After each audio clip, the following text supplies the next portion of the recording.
First, we should observe the ancient ritual of traditional pre-fight donut. Yeah! Fear does not exist in this dojo, does it?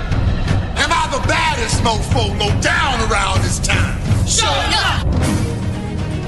Break, not hit back. Silly Caucasian girl likes to play with samurai swords. You will all refer to me by the name Betty. I know Kung Fu. Thank you, Chuck Norris. I said I don't want trouble. Only an idiot can destroy a ninja.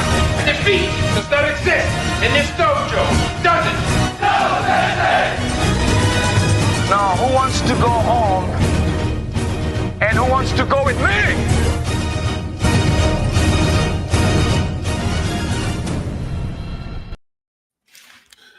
Hello, everybody. Welcome to KICKFLIX.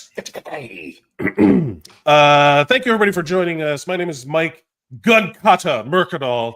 With me, as always, is Nery, the father Saenz. You know, it's funny. I almost picked Gun Kata. Who wouldn't pick Gun Kata? This is the movie that. I think this might be the first time they invent the Gun Kata. They even go through the trouble of explaining it literally, like a demo, like it's a TED Talk. But thank you, everybody, for joining us this week on KICKFLIX. Today, you can follow us at KickFlixPod on all social media platforms. We are a martial arts / action movie podcast. We like talking about movies that fall into our idea of kick flicks, which we have our own categorization methods. We have our own judgments, and we watch a movie, we talk about it. So there will be spoilers if you have not seen this week's movie. This week's movie is Equilibrium from 2002 with Christian Bale and a bunch of other people that are pretty established, like actors. There's a lot of things. I remember this movie from when it came out in 2002 because it felt like the Matrix spoof, like a ripoff a little bit of the Matrix, but also a little bit. I think so. We'll get into it because this movie came out in 2002. The tagline is in an oppressive future where all forms of feeling are illegal, a man in charge of enforcing the law rises to overthrow the system and the state. Spoiler alert a little there in the tagline. I mean, there should be some mystery. Is he going to win or not? No, he's there should be some mystery. I don't think there's all right. You don't think there's any mystery? You don't think he does it? I don't think there's any mystery. There should be any mystery. Like it wasn't. This wasn't in a time of will the good guy win? It's. I think this also is the start of there's an era of movies that I blame for a lot of what's going on in the world right now with the redeemable villain, where suddenly every villain has to be sympathetic, or we have to know their motivation. You can't just be a bad guy. You had to be a bad guy with reason, a troubled past. Yeah, something like that. And that's why we're in the situation we're in right now. The director of this movie, Kurt Wimmer, is also the writer of this movie, which you can see there was a lot of the author. We'll get to it, but it's there's a lot of you get the metaphor, right? The metaphor for life. But it does introduce Gun Kata, which is a really stylized form of martial arts. They call it Gun Fu with the all of that stuff that is different than the Matrix, but not. It's different in the sense of not as good. Did you? That's it. That's all there is. Did you see? I love this movie, but not because it's good. Had you seen this movie, or was this your first? You had never seen this movie. No.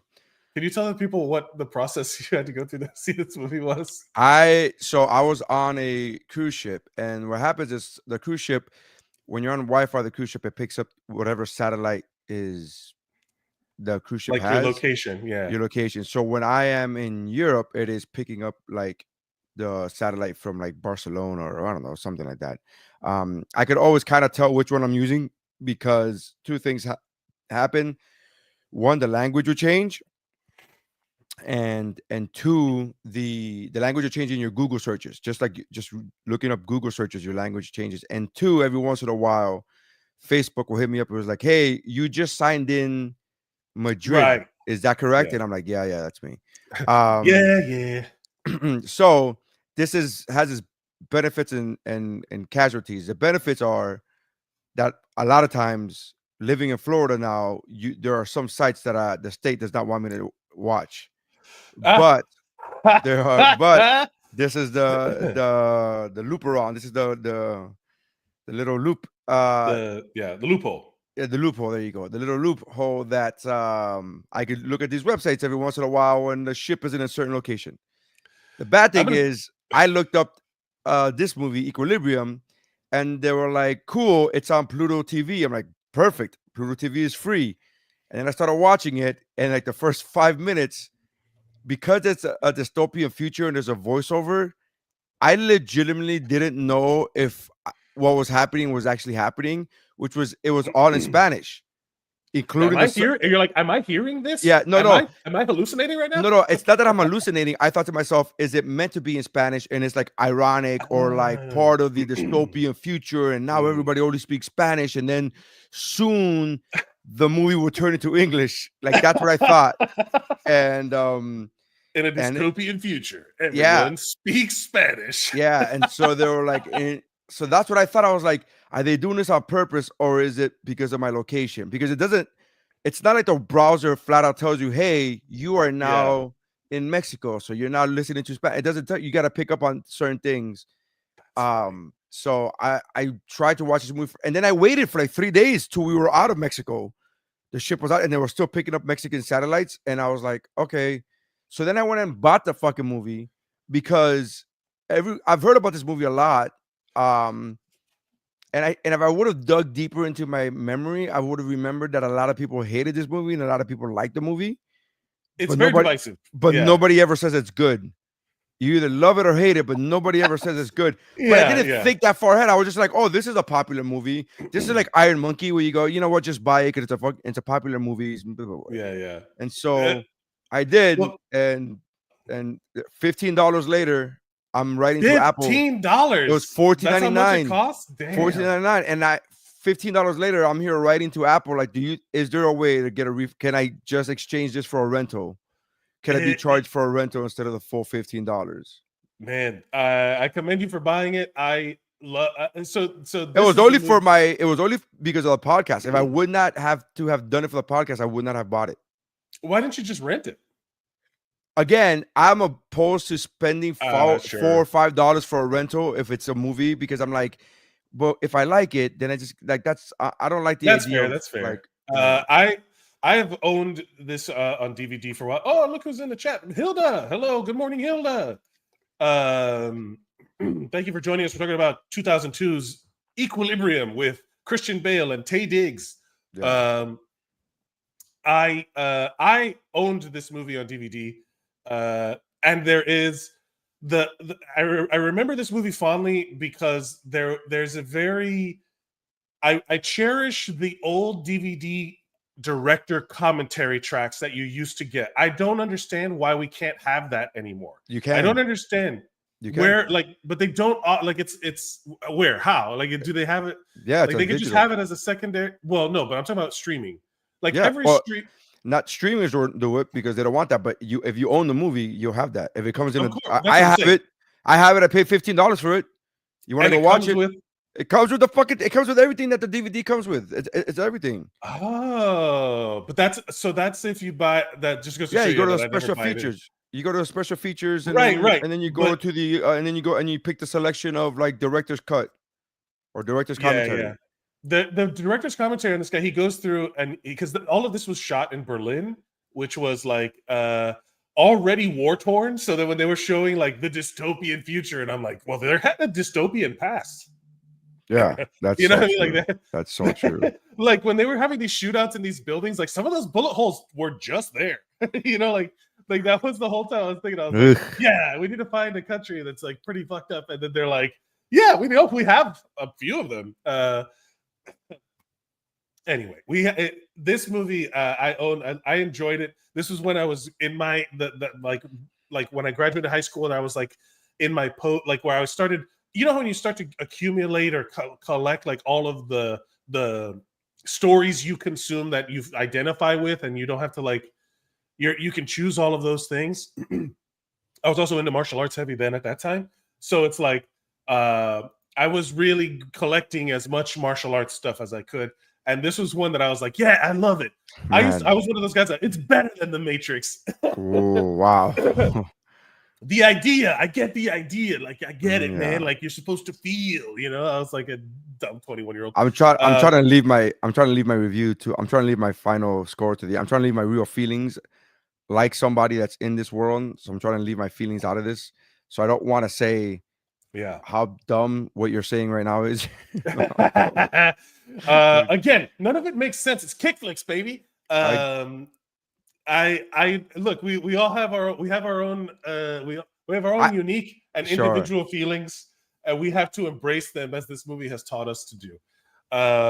Let's jump to the parents' guide because it's KICKFLIX. We got to make sure that everybody knows what they're getting into. We saw a lot of these movies you want to sit down and show your kids because we're from the 90s, but this one, Equilibrium, is rated R. What do we have? This is from the IMDb listing. What do we have for sex and nudity? The categories are none. Mild, moderate, or severe. None. A man's bare chest is seen when he wakes in bed. Not meant to be sexual. Yep. A painting of a completely naked woman is shown very early in the film. There's that. Violence and gore. Mild.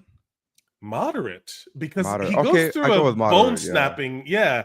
A man's leg is broken during a fight. You see his leg snap. Well, it's not the gore. It was the violence. So it is violent. There are shootings. Yeah. There are There's and also like several execution scenes that are pretty. I mean, I guess that might fall into. There's a lot. There's a lot of. I mean, there's ass kickery in this that's pretty brutal. And use of profanity. This is my favorite one. Mild. Yeah. One use of fuck, 3 uses of shit, and damn, 1 with God. So again, love the receipts. Someone put a timestamp. Fuck is exclaimed briefly at 51 minutes and 40 seconds on the Netflix version, which must be an international thing because it's not on Netflix, or it was maybe. Alcohol, drugs, and smoking. You know what's funny? I have that same timestamp in my notes. Yeah, in your notes. 51 minutes and 45 seconds. I have that time. I swear to God, I have that timestamp. How are you timestamping your note? You timestamp your notes? Well, no, because there's a very specific note that I want to be like. This is. There's a very specific like. You'll see. We'll get to it. We'll get to it. Alcohol, drugs, and smoking. None, right? None. It's mild. Everyone is forced to take a drug. Oh, that their it's a drug, it's the technically. Serum, right? I never saw it as a drug because they call it a serum. You never think about it, but it is 100% a drug. Frightening and intense scenes. Mild? Moderate. Many gunfights and violent fights, including arms being twisted or snapped. And the dog scene. I have my notes about the dog. Yep. We'll get into it.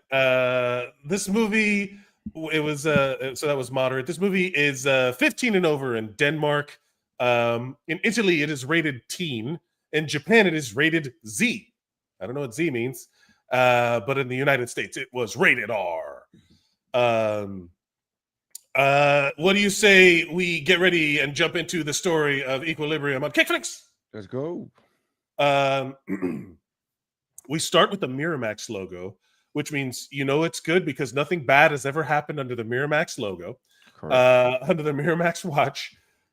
We, of course, start with narration, where this is the first years in the 21st century. The world ended. Just like in The Matrix, the late 90s were like the peak of human civilization, right? Like there's always that sci-fi thing where we have to say, well, time stops now. So the future we show you is not a future,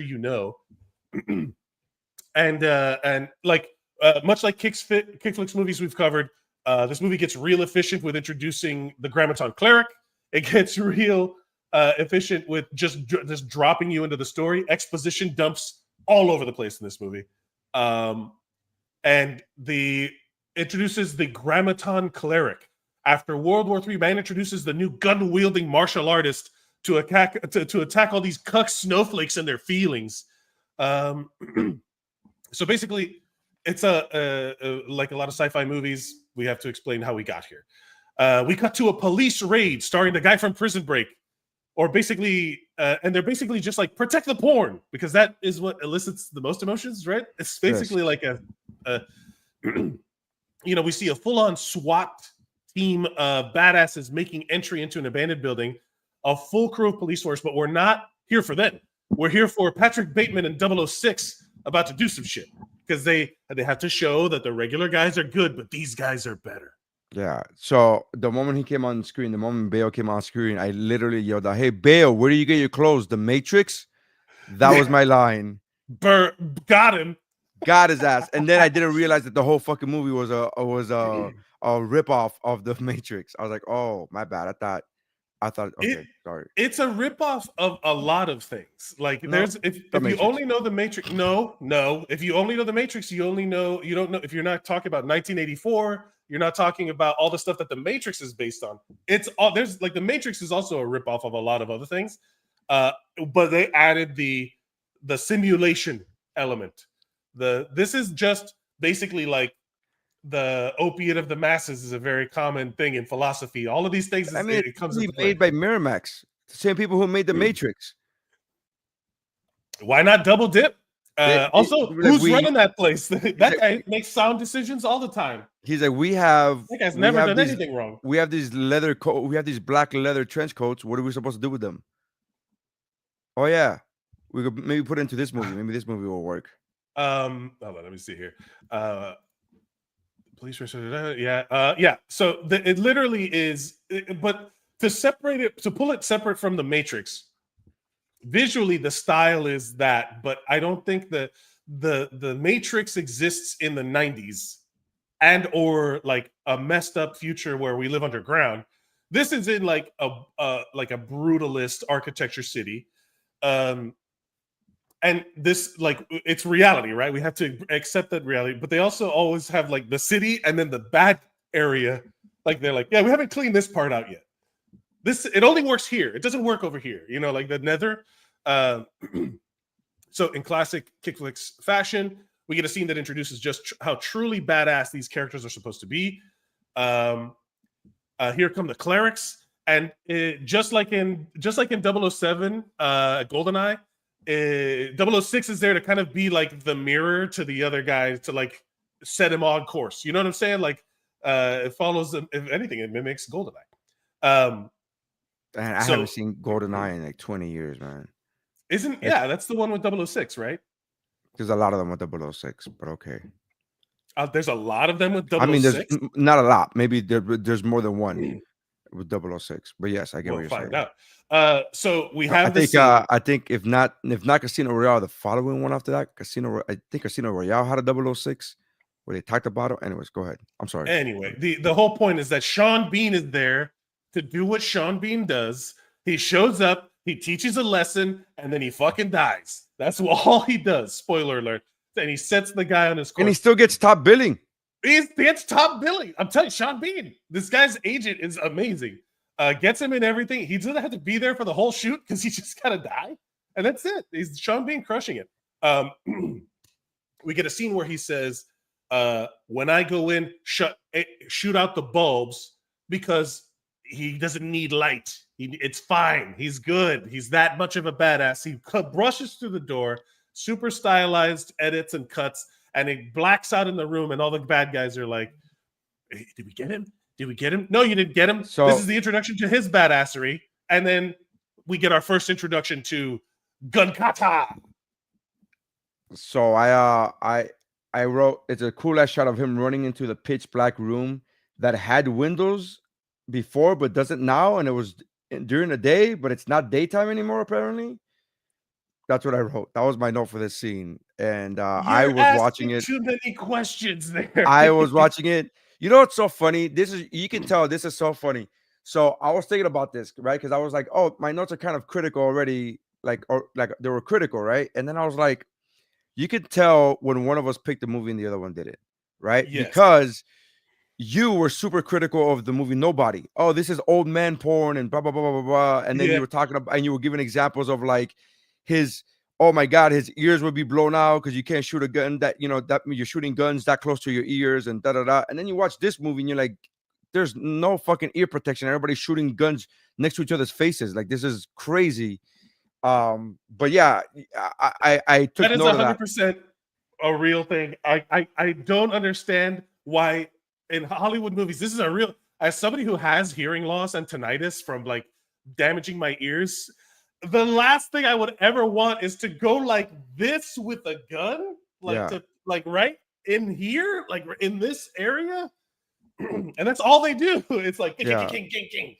And basically. then so but I knew it. I was like, there's no way Mike is gonna comment on the lack of hearing protection in this movie, because you picked the movie.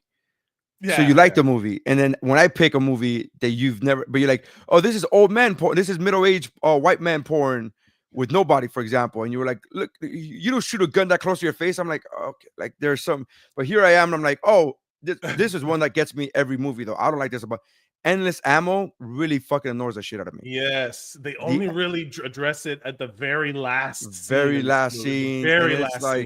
But they didn't even address it. They just finally show him reloading. Yeah. It's like, oh, that's annoying in any movie. In any movie, you just like every movie. Yeah, dude. I have no qualms about. Again, this is a comedy podcast. It's also like we're just joking around. Oh yeah, yeah. We're just joking around. So, by the way, this isn't like, we're not meant to, like, I'm not trying to write a letter to the fucking film director. Like, hey, bitch, this is like, we're just no. shit. But also, like, I also think it's fun. Like, if I pick the movie, it also is fun for me to defend things that are indefensible. Where it's like, what do you mean the Iron Monkey can't do the thing where he smacks his feet on this way when the guy goes like this? He does the sides, and then he goes like this, and it's like fucking Bugs Bunny. What do you mean? That's totally great. Like, but the defending the indefensible. The thing is, I do love the swings they took in this movie, right? They straight up, like, they literally, that whole Gun Kata scene is all done with strobe lights. And so you don't even really see Christian Bale moving that much. You just see his arm, because the whole point is that they've gotten so lethal with it that they know exactly where everyone's going to stand, But so all you see, the everything is done with strobe lights. So it's like, it's just like, I admired the swing, like this feels, here's a problem that I have with this, or one of the problems that I have with this movie, is that the budget is obvious. That this feels like a somehow elevated independent student film. Yes. This feels like you gave a student money, but not all the money. But you gave him more money than he would normally have, so he is able to get actors like Christian Bale and Sean Bean, but you didn't give him all, you know what I mean? Like, it's like, oh, all right. Like, it's one of those, like, the production value. Like, it just, because I'm watching it with 2025 eyes, I don't have the 2002 eyes. I'm watching it like, oh, this is corny. And I don't think it's supposed to be corny. It's not supposed to be. Well, the thing is also, like, the production of this movie is also like, they didn't have a lot of money, but this is also during the end of this like independent film boom of like trying to find diamonds in the rough, right? Yeah. So like they didn't use any wire work on this. Like they didn't use like it was like no, what? Of course not. Yeah. But wires cost money, dude. Like, yeah, money. but like the backflip off the motorcycle. Well, we'll get to all that stuff. But all of these things were like the everything that. It's because like we talked about it last time when we last episode with Universal Soldier, where everything had to be special effects because there was no computers at the time, right? Like there was computers at this time, but not enough to fully replace and create things. They could change things a little, and they could do little bits of stuff, and it was obvious. But you knew that what they were shooting, what they were doing, was in frame. This is kind of like that, where it was like done in a sense of like that like it does feel like a low budget movie. This was not a big wide release movie. They shot it in Berlin, and they even talk about it in the director's commentary where you had to like duct tape a lot of this stuff together. So that's why it all looks kind of the way it does.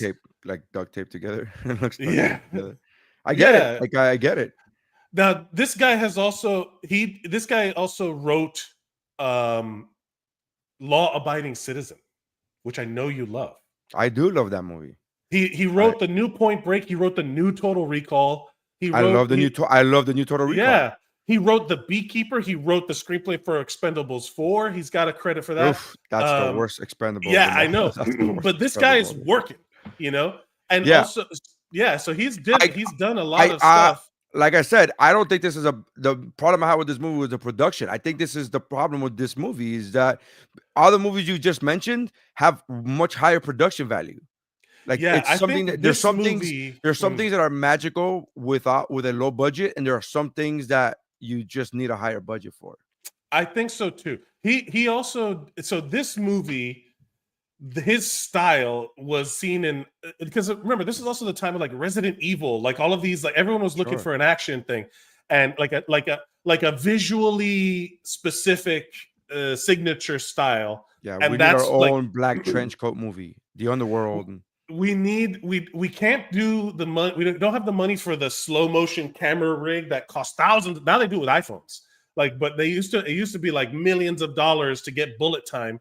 We can't do bullet time. What's our bullet time? And then the Gun Kata was something that people paid, because in Ultraviolet, he directed that. He directed and wrote Ultraviolet. That's another piece of garbage movie. Oh my god! Yeah, they're not Ultraviolet. Great. Have you seen Ultraviolet? Ultraviolet is like, I was angry at Ultraviolet for being bad. Like I was angry. I was like, you are wasting my time. This is bad. This is a waste of my time in an aggressive way. But but it was like, but the action sequences, like the guy's not a good writer, but I appreciate the swings. Okay, let's just say we go through that for the rest of the movie. I don't think the problem is his writing. I think the problem is just the money. Yeah. I guess you can give this movie the amount of money that The Matrix had. I'm sure you get a better movie. I would imagine so. So we get the Gun Kata. He shoots everybody in the room without standing perfectly still. They do that weird shot with the gun barrels glowing, and then that lights up the room for some reason. And what was all this murder for? A secret compartment with the fucking Mona Lisa in it.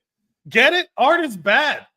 Art, it makes you feel is bad, and then they kill it with fire. This is one of those movies where you got to think. You got to think. Yeah, literally getting like a baseball bat of metaphor to the face. But what's this? It's revealed that as the two Grammaton clerics ride home in their 90s concept car, which sci-fi movies love to do, that 006 stole some evidence. He stole a book of poetry by Yeats. And then they get questioned about it. He's like, they forget to check this stuff in. Yeah, the most obvious of lies. So then they take us now we get like, this is like the chapter in the novel that just has maps in it, and it just has like basically the instructions for the rest of the book in it. If you read fantasy novels, you know what I'm talking about, where they're like, the magic of this world is built on whatever, like that's how you get it. This is where we go. You had me at read. Yeah, I was done. We see the city of Libria, get it, Liberty, Libria, as we have a convenient exposition dump from citywide blimps with some guy on there talking about how humanity is basically a bunch of whiny, emotional bitches, and that's the way we had to stop everybody from feeling things.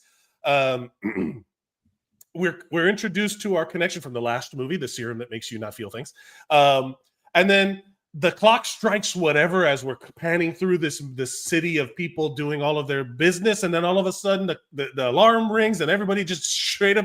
You would think there was a better way to do it, but there's like just straight up injecting shit into their neck, which as a medical professional, I'm like, I hope there's an antibiotic in there also with the medicine, right? Like, because you're poking holes in the skin. Yeah, you're not even wiping. There's no alcohol swab. No alcohol swab. No nothing. It's pretty weird. Like what kind of weirdo sets an alarm? You take your medication. Now, if you excuse me, I gotta go take my ADHD medication and my antidepressants. Get it? But it's it's a citywide alarm. Like the whole city gets at the same time. which is weird because Yeah. what if you're born at a different time? Doesn't that mean you get the medicine at a different time? Like, you know what I mean? You need it every certain amount of hours. Shouldn't Yeah. everybody's time be different that you get the medicine? It's weird. Also, do they give it to babies? Are babies just not crying? They're just kind of like chill, like, because you ever seen a baby that's like too calm? You're like, that's weird. You're like, the baby's just kind of like. Well, that's the thing like, with parenthood. That's the thing with parenthood. When there's a phrase that says silence is golden, except if you're a parent. If you're a parent, silence is suspicious. Like there's something's happening. Well, we'll get to the parenting angle on this whole movie anyway. We got brutalist architecture. We got martial arts training in between some columns randomly. We also got kids snitching people out in the streets, really like Nazi Germany style. Get it? And then the clerics return back to headquarters, which is the Tetragrammaton, because everything's got to have a cool name in the thing. And Bruce Wayne has a debrief where we learn he's got like the second sight and he can see people's emotions. But that didn't stop him from noticing his wife getting all emotional, which is, just classic husband shit. So before we get there, I say that Bruce Wayne asked the king's hand why he didn't give that book into the evidence team. And the hand of the king says he wants to make sure that he turns it in himself. And Bruce Wayne says they will get it all eventually. And that's the scene in the car that we're in the car, which is an important part of this. Is an important scene in the movie that I don't know if you had it in your notes later, but I'm like, no, he was hiding a book. Yes, it does come in later, but he did steal evidence. He stole the book, and then basically like, oh, sometimes they miss it, or like, basically like, just one for me, classic, classic ACAB cop shit, dirty cop shit, but so we get him, like, we learn in this debrief from Isaac the Bruce that his wife got arrested. Even though he's supposed to be able to sniff all this stuff out, his wife was right under his nose. Feelings? Mm-hmm. How dare she? I put here, they show a city with the greatest CGI known to man. Flying above is a Timu swastika flag, which I was very proud of myself for that joke. Timu swastika, because that is a fucking Timu swastika flag. That is just... This movie is not light with the metaphors, dude. No. we get PA's position, which is another one that I was proud of. PA's position. There's a lot of that coming up. A lot of PA's position of anti-human propaganda playing over the speakers and showing on giant TV screens. And it says the disease is human emotion. Yeah. That line rang loud. And then guys in turtlenecks doing Gun Kata, which is but they're doing it empty-handed, and they have the trigger fingers. And there's nothing less intimidating. It looks like a courtyard at Apple's headquarters during break. It looks like it just looks like them, like, again, because they have no guns and they're practicing, it just looks so silly, but it's so funny. It is, but it's also like, they could karate chop you if they had to, empty hand. But also this guy, I forget the actor's name, but Isaac the Bruce he's literally just, every time I see him, he's Isaac the Bruce from Braveheart. He's just the guy that betrays William Wallace. But he's speaking in an English accent. Why is Christian Bale not allowed to speak with an English accent? Why is he doing his American accent? Right? Christian Bale... I think he's doing his Batman accent. It slips out a couple times. By the way, I noted the times that his Batman voice comes out. Or is Batman doing his Equilibrium accent? This did come first. But yeah, so this guy tells him he's like the voice of the father. The father is the guy, hence your name. The father is like he's the one in charge of the console. He's the top. He's the guy that you see in the big face 1984 Big Brother style. He's the one that's like he's the S tier bad guy.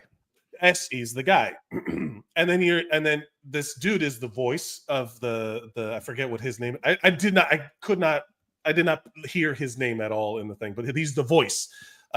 He's told that he better not let any one of these feelies slip through his fingers. And that starts him chasing down his partner, who be feeling. He's been feeling right in front of me. Like I saw that motherfucker feel, like with his book. And then they go out of the safety of the city into a place called the Nethers, which is like, do you think that's a good name? The Nethers? I don't think this movie has any good names for any of what the hell this is happening. Like none of it. Tetragrammaton, a cleric. I love actually this like right up there with Judge for Judge Dredd. Like the cleric is the religious judge, you know, which is why I did it like cleric, because I'm like, oh, you're just stealing this from Judge Dredd. Well, yeah, of course. Everybody's, you know, it's sci-fi, baby. Everybody steals from everybody. Hey. That's what I'm just answering your question. It's not like I didn't go like, oh wow, this is a genius name. It's like, oh, cleric, like a judge, but it's not. Also I love Dungeons and Dragons, and cleric is a class in Dungeons and Dragons, and I'm like, yeah, that's how I would play it. I'm gonna play this character in Dungeons and Dragons. I have to figure out how to put a gun in there, but we'll figure it out. But he heads out to the Nethers, and Sean Bean does some. This is one of those scenes in every KickFLIX movie. There's one scene where somebody is acting. They are trying to prove their worth that they could put in their demo reel for a better movie. Well, this is I listened to the Cinephobe movie podcast, and they have the phrase called "all in a day's work." When you see there's an actor that has a role that he clearly just did in one day, and Sean Bean was you could just tell Sean Bean was just there for the day. Like he was probably I'm here for one day, baby. Give me all the shots you need. I'll do all the shots you need. And then he was just for that one day. He was like, I'm gonna act my ass off right here, bro. Cinephobe. We gotta have them on to do a KickFLIX movie if you're still in communication with them. That was your episode of Cinephobe is great. Because you did Law Abiding Citizen, right? Yeah, that's right. That's right. There we go. We connected. So Sean Bean does some like straight up acting in a confrontation about feelings and emotion. Ned Stark forces the newsie to shoot him through the poetry. Could you get? Come on, the metaphors leap off the screen. Come on, Nery. But he also did try to reach for his gun, though.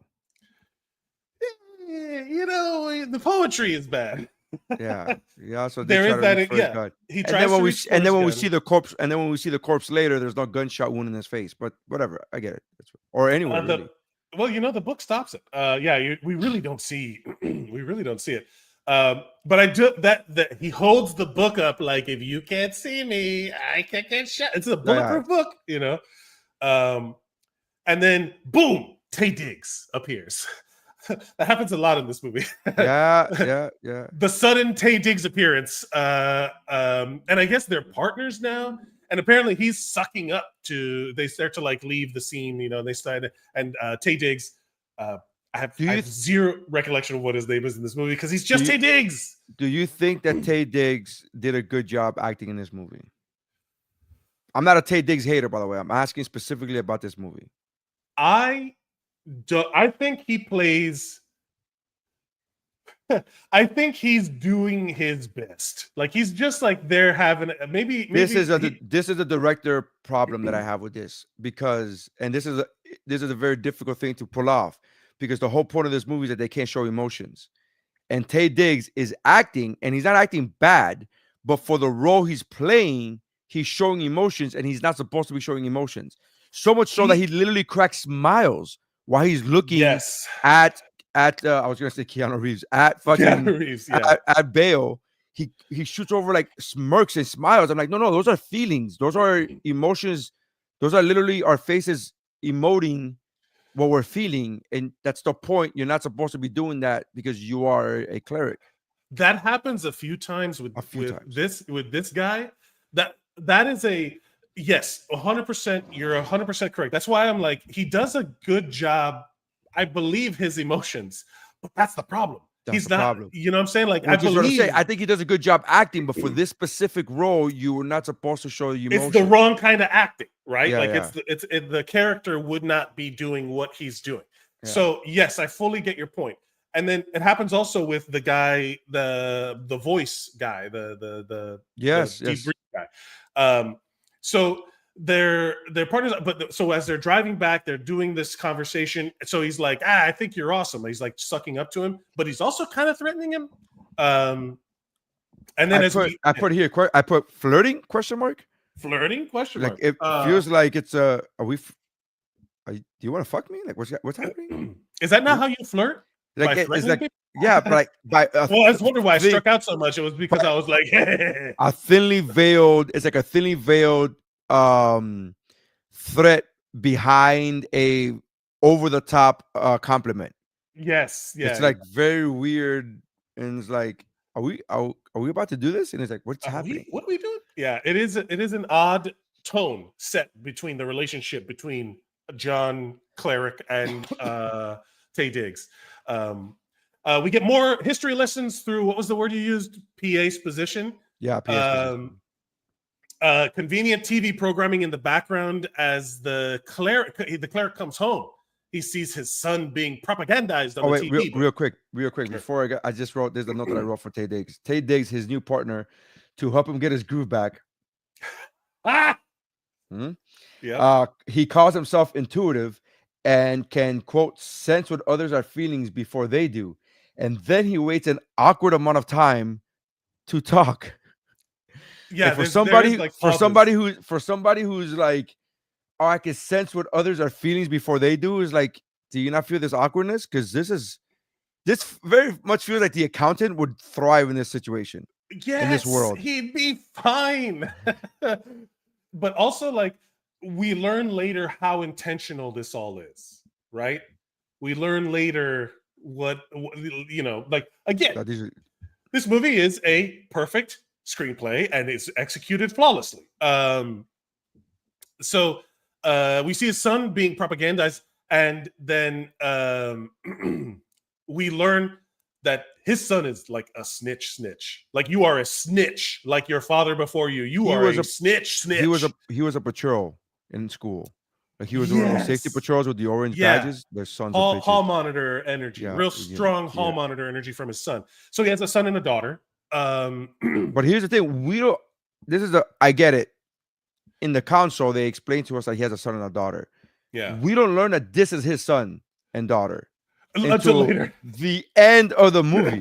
Yeah. Because here, I say, this is the note that I wrote. I said Moses, which is Bale. Moses tells a kid, his kid, question mark, that he should unquestionably report the kid that he saw crying. Yeah. He's like, I saw a kid crying today. He doesn't know I saw him, but I saw him. Should I report him? And he was like, unquestionably. Like, unquestionably is a great, like, what are you, dumb? But it's also like, could you imagine being like a horned up teenager? Like, could your body still like, is it? I think it's got to be like multiple dosages at that. He's like, it's like, oh, hey, this girl in my class got boobs. She went through puberty. It's like, what's happening? It'd be funny the first day of school after a summer, that girl walks in, she got boobs over the summer, and then every dude you just hear the sound.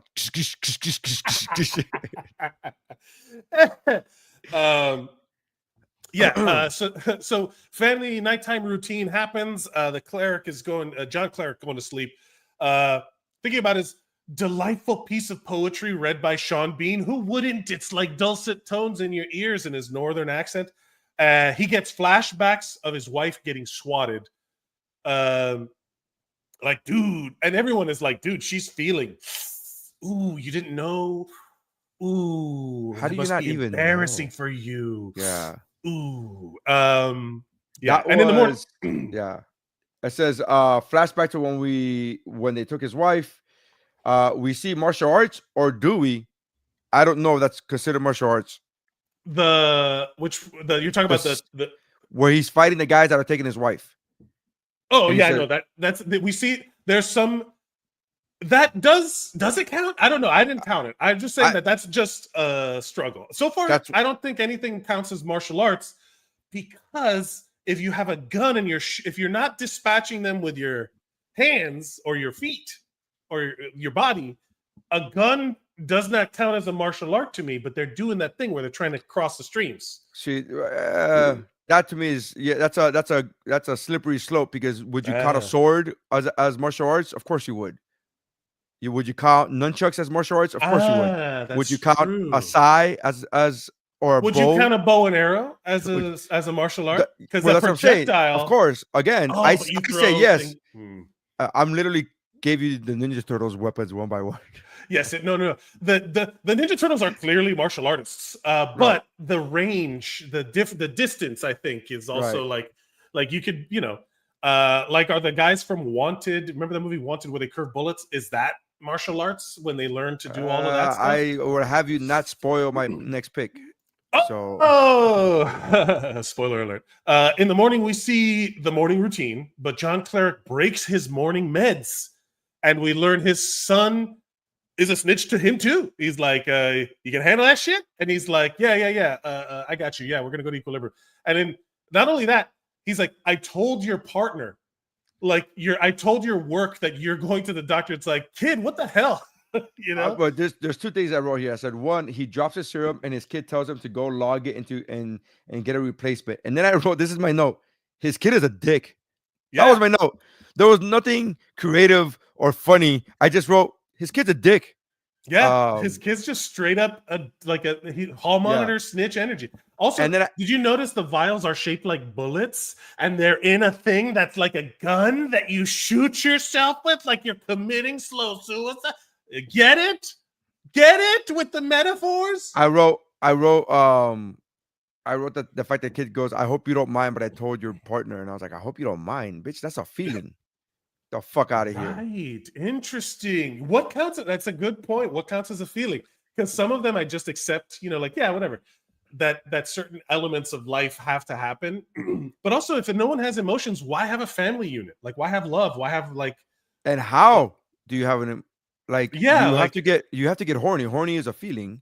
Unless they're doing some sort of extraction of your Demolition Man. Like Demolition Man. But imagine why have a family? Who cares? Demolition Man counts. Simon Phoenix. Simon Phoenix. They do martial arts. It's going to the list. We learn Equilibrium is the organization that regulates the interval meds. It's named that because this is an unfeeling future that just gave up on naming things creatively. They're just like, what do we call this place that's responsible for keeping everybody balanced? Equilibrium. Okay, got it. Luckily, in the future, movie script writers will be much better about naming things. Like the mineral in unobtainium. Unobtainium. That's impossible to obtain. Yeah. Oh my god. So I just laugh every time I see that. I'm like, oh, obtainium. Okay, like every time I see anytime you see kind of like equilibrium or like whatever, this is hard as shit attaining hard as shit attain. It's like, okay, whatever, fine, whatever. Yeah. Just vibranium, because it absorbs vibrations. Like, Jesus. We see and hear through convenient PA exposition that exists in all sci-fi movies that the building was actually closed due to terrorist activity. But then Taye Diggs pulls up, and just in time to make sure that our guy can't get his meds, but our guy just plays along. What is happening? What? Is he starting to feel? Also, does this mean that John Preston is going to start going through withdrawals? He needs to go to rehab, because then you need to get this man more blankets and less blankets at the same time. Yes. But he's not taking his dose in the morning, and he has not replaced it, and he is not going to. So now we get him his first taste of feelings. Taye Diggs, because I was trying to think of character names that he's played in other movies, and I couldn't. So this motherfucker is just Taye Diggs throughout the rest of this movie to me. Oh, I got one. Well, you got his groove back, but now we're just naming movies he was in. No. I got a name for him. You got one? All right. Yeah, later on. So Taye Diggs and the guy from Rain of Fire go on a raid to bust the girl from Punch Drunk Love with a secret room of contraband. Wait, we skipped a scene that I really wanted to get to. Okay, sure. After purposely skipping another dosage, he's now having flashbacks and wakes up in a sweat. He sees Ray. What? We're not there yet. Really? He skipped ahead. Yeah. Oh, I'm sorry. Yeah, no. It's but that's fine. So Taye Diggs was trying to so they go and they go on another raid. Every time Taye Diggs shows up, there's a raid to go on. Like, he's that dude in the video game that there's like a quest, a mission. He's like, hey, saddle up, man. We gotta go. Insert quest here. Yeah. And it's basically like levels in a video game. When they bust her, there's like a room full of like stuff that we take for granted, Nery. Don't you understand? We take for granted how much art is in our lives. And so she's being held hostage. She goes for a gun. And then Taye Diggs goes to return fire. and we think that it's shot, but the director turns the camera and realizes that John Preston stopped the gun. Is he feeling? And then he lies again about like, we need her for questioning. We need her for titties. I mean, yeah. In an interrogation room, we get the ideological debate between the feelies and the non-feelies. You know, we get John Cleric feeling for the first time, or in a while. Who knows if he felt as a kid. And you can really tell because the director of this movie is also the writer. The writer's really jerking philosophy off onto the page for us here. Even less subtly, coming from somebody who wrote Beekeeper, this is very weird. Yeah, it is. It is like he's lost all that philosophy throughout his life. Yeah. This is like he's like, I wrote my manifesto in 2002. I got it all out then. He's like, I learned my lesson. I just purged all my emotions out in one movie, and the rest of it's just for paychecks now. And then now we cut to actually, is there he shoots up in a cold sweat. That comes later. We cut to the training center. Do you think that I skipped? I just wrote after purposely skipping another dosage. This is the first time he skipped another dosage on purpose. Like the first dosage he skipped, it was by mistake. He dropped it. After purposely skipping the first dosage, he's feeling feelings. He wakes up in a cold sweat. He sees rain on the window, and he touches the window, and then he like a 90s R&B music video. No, that's later. That's way later. Because I did write that down. Yeah. Oh no, it's coming now. We cut to, but then we skip because you skipped the Gun Kata exposition dump, the info dump on why Gun Kata is the way of the Tetragrammaton cleric. Where they really wanted to make this a thing. They really wanted to make Gun Kata. They were trying to make this fetch. Stop trying to make fetch happen. Stop trying to make Gun Kata happen. The analysis of thousands of gun battles, of recorded gun battles, have taught us that just point here, and then point here, and then it's basically like you probably hit something. That's literally what the thing is. It's like just to make sure you do a cool karate pose while you do it. But that's basically it. And then basically they figured out how to kill the most efficiently using man's ultimate weapon, math. It's like that guy who's really good at pool. You know, you have one friend that's like good because he knows how to shoot pool because he knows the angles. It's like, oh, you'd probably be really good at Gun Kata. Actually, you know? I don't really know humans like that. What I do know is 90s sitcom characters that are like that.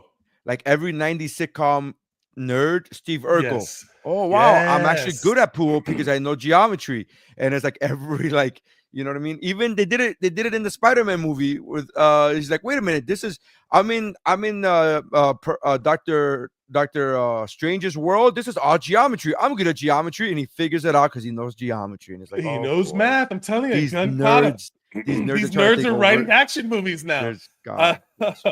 But that's what it is. You just got to be good at figuring out triangles, and you're gonna murder people like a motherfucker. Then we cut back to John's house, the cleric's house, Christian Bale, as he watches his kids sleep. He's got the bullet-shaped medicine because remember, metaphors are a fucking sledgehammer in this movie. But he doesn't take it. He refuses to take it. Then he wakes up in a cold sweat because he's clearly feeling feelings he's never felt before. Fear is the first one, but what if it had been like Morningwood? What if it had been like he had a dream about? I think he's remembering his wife. I think that's the whole thing. That now he's remembering his wife. He's remembering and feeling feelings about his wife. But right? yeah, but if it had been a wet dream, he would have drowned in his sleep, right? You're repressing. That's years. That's decades of repression. He would have edging. I mean, he would have blasted his sheets right off of him. It's, you know, like, could you imagine that's your first like exposure as an adult man? Imagine a guy, we'll say 30s, right? He looks like he's in his 30s. Suddenly feeling these feelings for the first time. Like, does he jerk off? No, he doesn't. So clearly he's repressed. He rises and shines and peels the plastic away from his window and sees a beautiful sunrise like he's Brendan Fraser in Bedazzled, where he just keeps getting overwhelmed by the sun on the horizon. That's such a good reference. He says, After tearing the tin from his window, a beautiful image of a city shows it's a legit city. There's no CGI. It's not a painting. It's a real city. It's for real. It looks real. It does not look real. It looks atrociously It's bad. a matte painting. It's a matte painting. Yeah. It's clearly, I'm like, oh, it's so funny. And I just thought of the irony of that. Like, he's crying at a fucking painting. Yeah. In a movie that he's not supposed to be crying over a painting. Well, he's not in a movie, Nery. This is his reality. I know. That's what I was just thinking. It's ironic. Yeah. But he does that full on like, I love that scene in Bedazzled where it's like, that whole movie's fantastic. That movie's like goated. He freaks out and he's like, I'm afraid, and he goes to take the medicine because all these feelings are scary, and then he doesn't do it. He doesn't. He's like, no, but I'm curious about these feelings. Then we cut to another sci-fi movie, PA exposition dump. But this time it's about the medicines. We learned the medicine's called Prosium. That sounds like a medicine-y thing. It's almost like whenever you see a commercial for a prescription medication, it's like, yeah, man, call it whatever you want, dude. It's a lot Wegovy. Yeah, we've lost all, like it all sounds like parody anymore, like these days.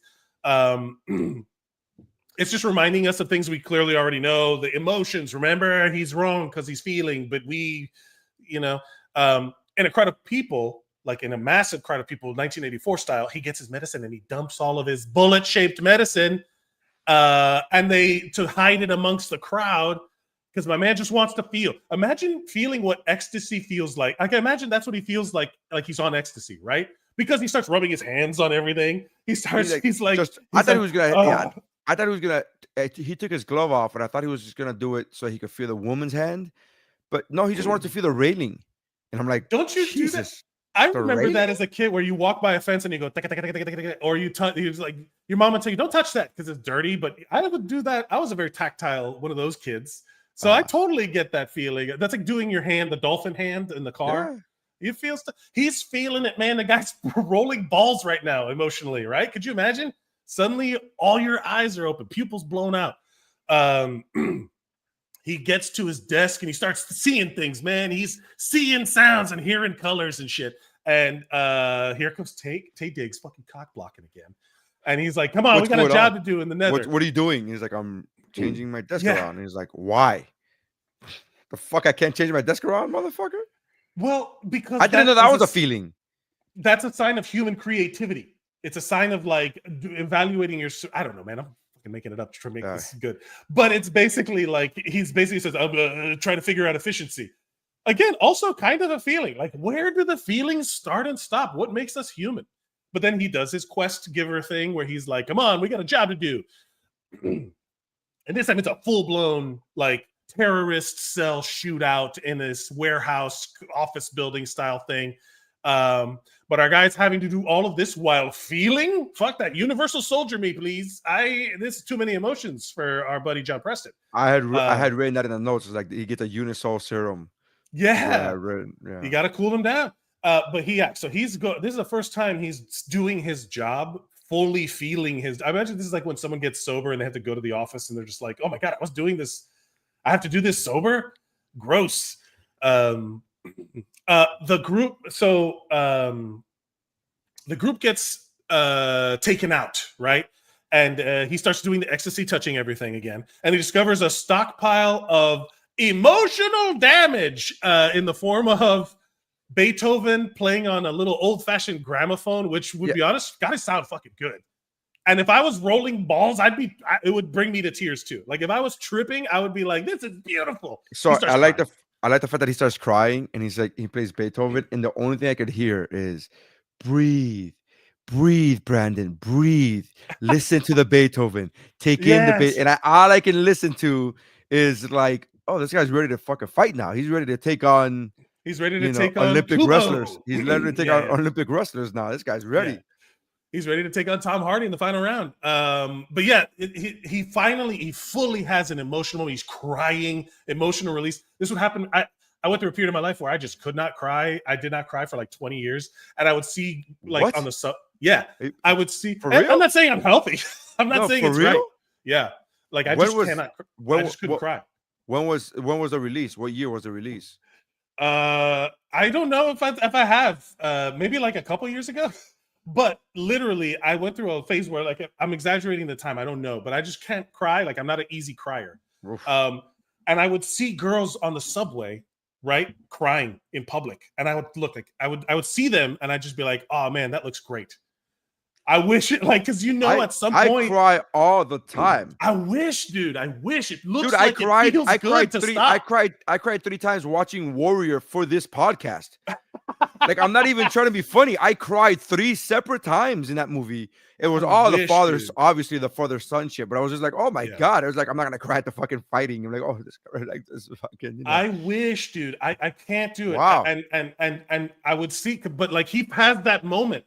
And I maybe have had like a couple good cries. Like I remember one good cry at my grandfather's funeral in 2007.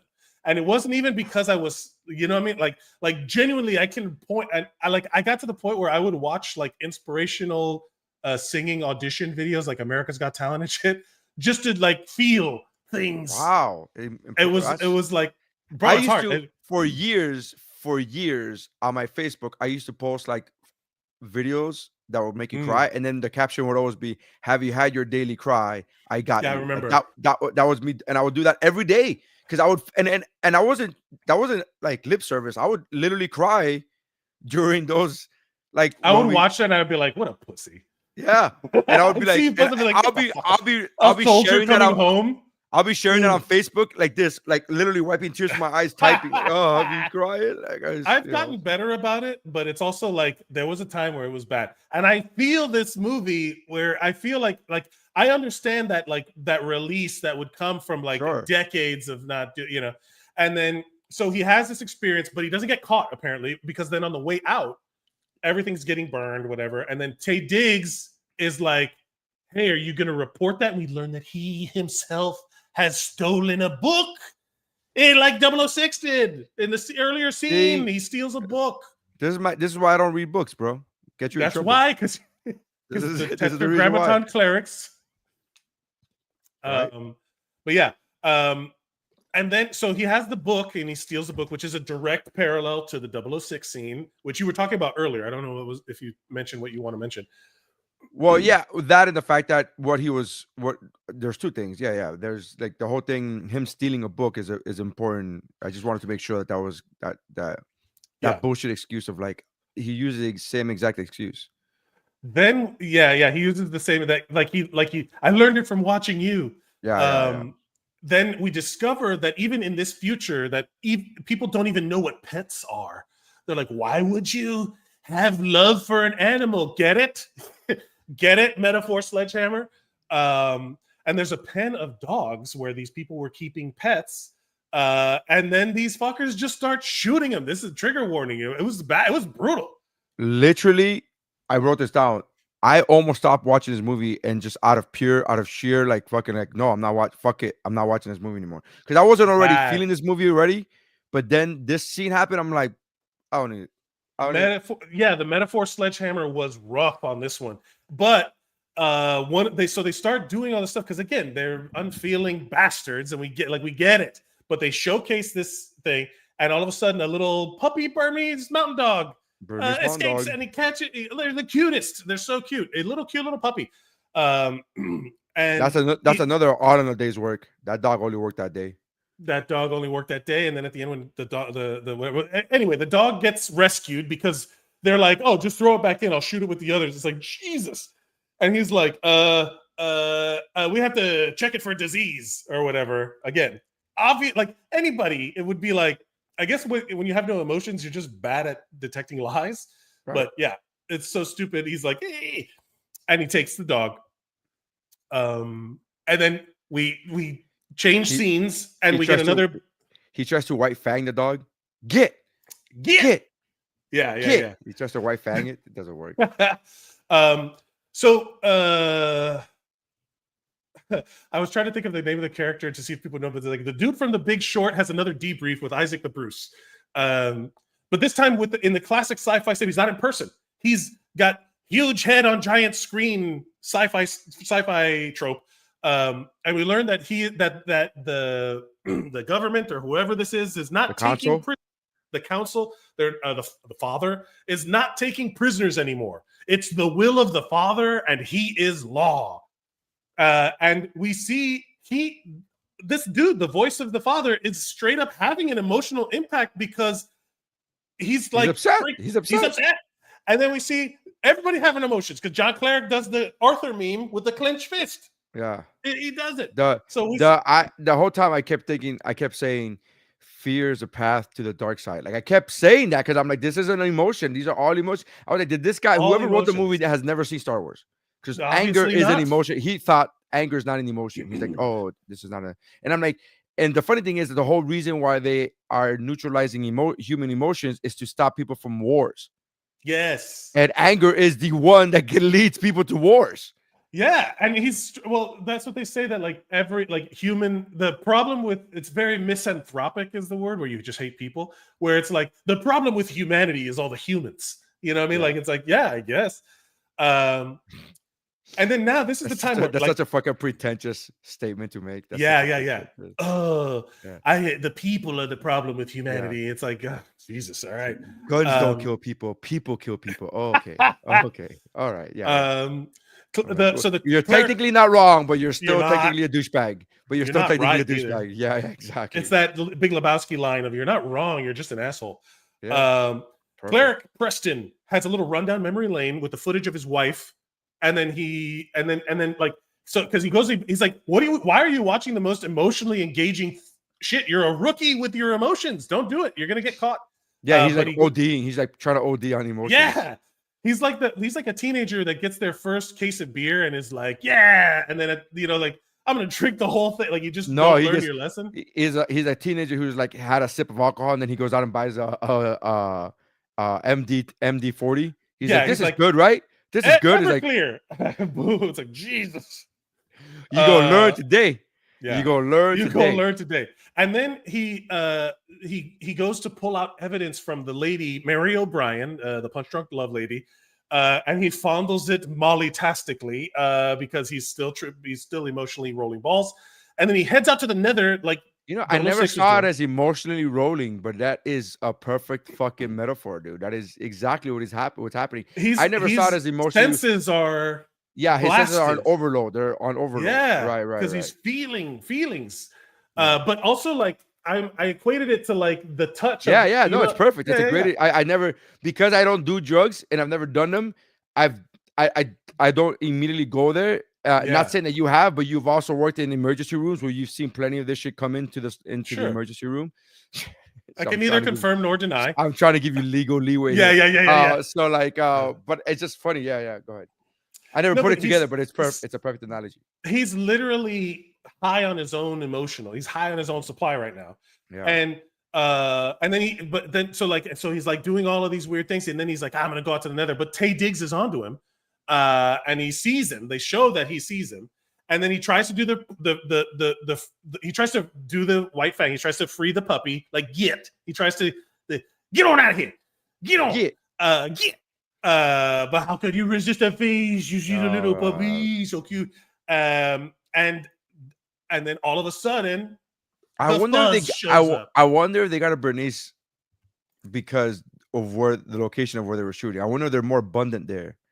Like just straight up mountain, like it's like we're in Germany. Yeah, we're in Germany. There's I believe that's a German breed, if I'm not mistaken.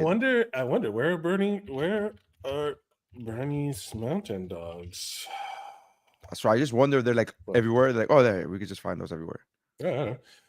Switzerland and in the Swiss Alps. You're so close. I knew it was in the area, but I'm just saying. Yeah. So finally we get a showdown. An attack squad comes out and gets him while he's got the dog, and the tension builds because he can't identify himself because he has the coat in the trunk with the puppy because he tried to give the puppy a little comfy. I love it. It's so cute. Anyway, let's Gun Kata. Like all of it. So the tension builds. There's that exchange, and the trunk opens up. He's like, it's in my trunk. I'm gonna get found out. And then all of a sudden, he just starts taking people out. You get the motorcycle flip. You get the. So this is where my timestamp came in. 51 minutes, 45 seconds, and we see Gun Kata in action, and it's the first significant action sequence that's not just shooting, because everything else has just been gunshots going off in the backdrop. So this is the first actual, and then I'm like, is this now a kick flicks movie? Like I was questioning it because I was like, 51 minutes where 45 seconds into the movie. This is what I consider it. Yeah, and again, I did the same thing. I timestamped the same thing with the accountant. Remember with the accountant, we were like, it took a while for us to finally get some kind of a hand-to-hand or some kind of like martial art, but we got there. We got it. They disguised it, the gunplay, by making it look like a kung fu, but it is now we actually get like him hitting people with the fucking, he's like actually fighting people with weapons. He kills at least 9, by the way, in this scene. Oh, we have his body count. He kills at least 9. Yes. I have a body count. We'll see. We'll get there at the end. But the reason why the fight pops off is because the puppy is cute and just wants some attention and makes a little noise, and then boom, boom, boom, boom, boom, boom, all that death because of this fucking dog. That's where the fuck came in, because when he shoots the guy with a shotgun, the guy goes fuck. That's where the fuck came in. So we had the same timestamp. It's just my timestamp was like, oh, this is the first action. This is the first action. And the first martial art. Yeah. So a lot of hyper stylized gunplay later. The dog lives. The dog survives, which is always nice. And then back home, John Preston is having a crisis moment. So much so that he pulls the mirror off the wall and he's like, I gotta hide things. And he puts it there to hide his meds that he's not taking. Because nobody checks behind the vanity mirror for medicine. Nobody does that. That's not where you put medicine. Yeah, literally where everybody puts medicine. This is the future. We've lost some of these critical thinking skills when we've lost our emotions. And then we get to eat a little bit more. We get to maybe not a montage, but a training session. Good old-fashioned good guy sparring the bad guy as a demonstration of their skills. And it starts with John training solo, doing that with the sticks, those like kendo sticks. Yeah. And we learn, and then here comes Tay Diggs again, man. The cock block of the century, this guy Tay Diggs, and he's doing and he challenges him to a sparring match, and because he's feeling things, John is flipping. He's not focused because we're learning that the Tetragrammaton is cracking down on the resistance, and they're ramping up the violence, and they're just thanks to the killing that he did the night before, they're gonna start straight up just making it worse for everybody. It's like, you're responsible. So he's dealing with all these emotions. It's a draw. And what would the scene be if Tay Diggs didn't also say, come on, we got another raid to go to, because that's all he does in this fucking movie. I put they spar ... and flirt ? You think, is this something about that you're seeing that I think Tay Diggs. I think Tay Diggs is doing this whole thing where we find out later that he knows something that Christian Bale doesn't know, right, about Christian Bale's character. So he's like kind of like showing him that he knows something but doesn't want to say that he knows something. So he's doing this like kind of like playful thing, and it comes off a bit as flirtatious.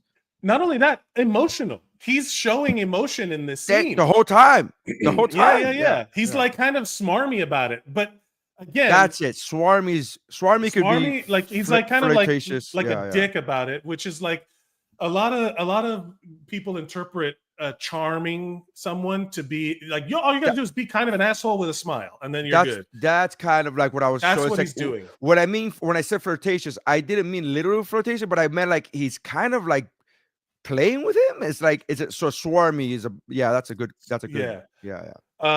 So he does his quest giver thing. Hey, we got more people to kill, and this time now the raid is raiding. It is heavy, and he is Christian Bale goes full double agent. We see him straight up giving these people an out, telling them, hey, escape.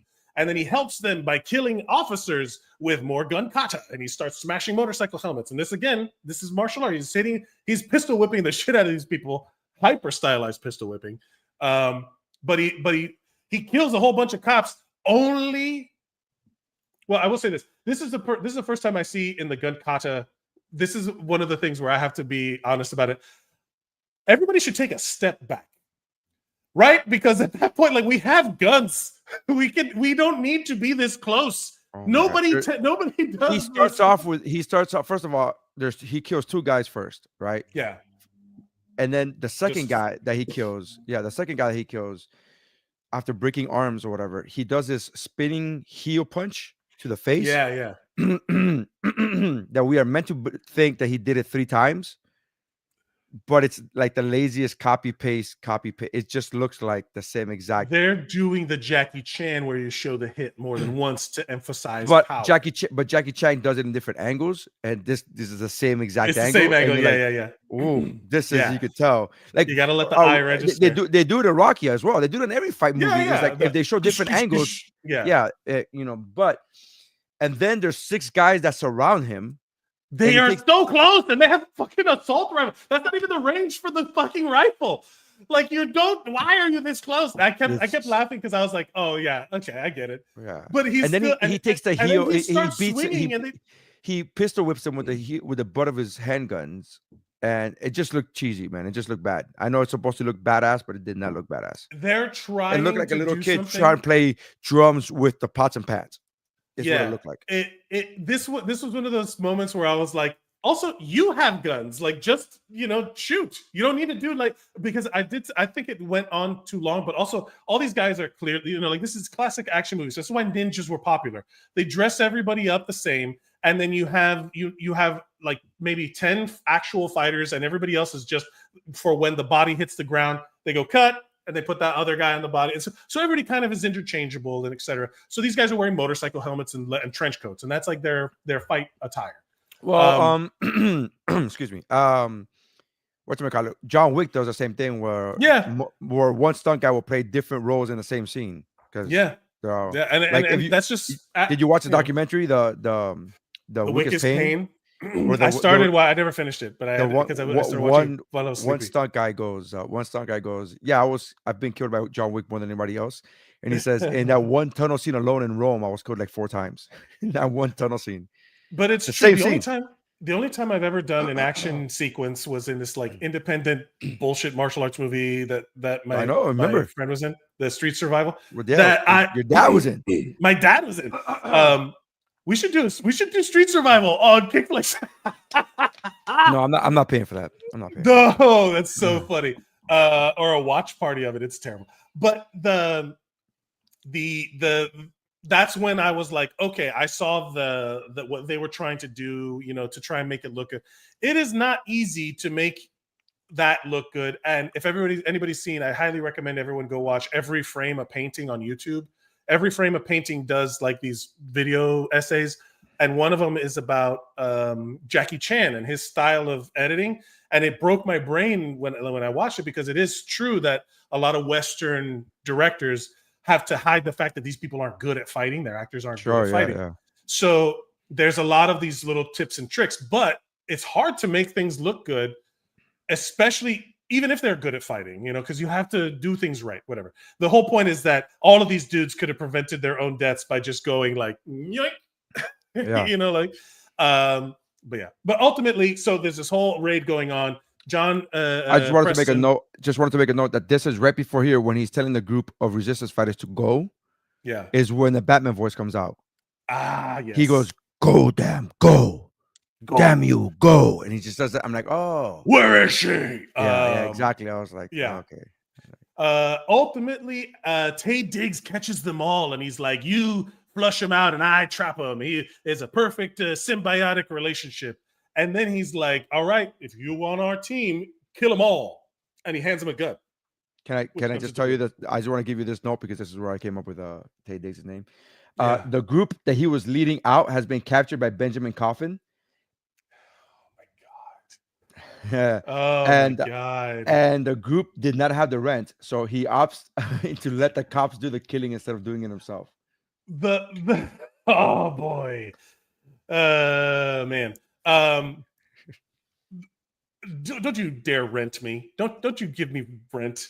This is KickFLIX. What crossover Venn diagram of people got rent and KickFLIX in the same wheelhouse? That's you, baby. People who like Taye Diggs. People who like Tay Diggs. People who like Tay Diggs. I mean, who likes kickflixing? Still like your groove back. I'm not doing it for other kickflix movies. I'm doing it for other movies that we know this actor That's from. right. All the dudes. So all the dudes get. So John Preston refuses and is like, "Nah, you should take the credit." But he's like, "Here, you give him the credit." But realistically, he's like, "I feel bad for killing people. You should feel bad for killing people who, And they all get firing squatted up against the sweet glass bricks that were everywhere in Miami in the 80s. Those like these. I picked up on them right away. I was like, "Oh, hey." Here's why I picked up on them. One, I picked up on them because in Miami they were very prevalent. But two, he walks in that direction where the bullets are coming from. He's like, you don't walk downrange. You don't walk that way. What are you doing? That's okay.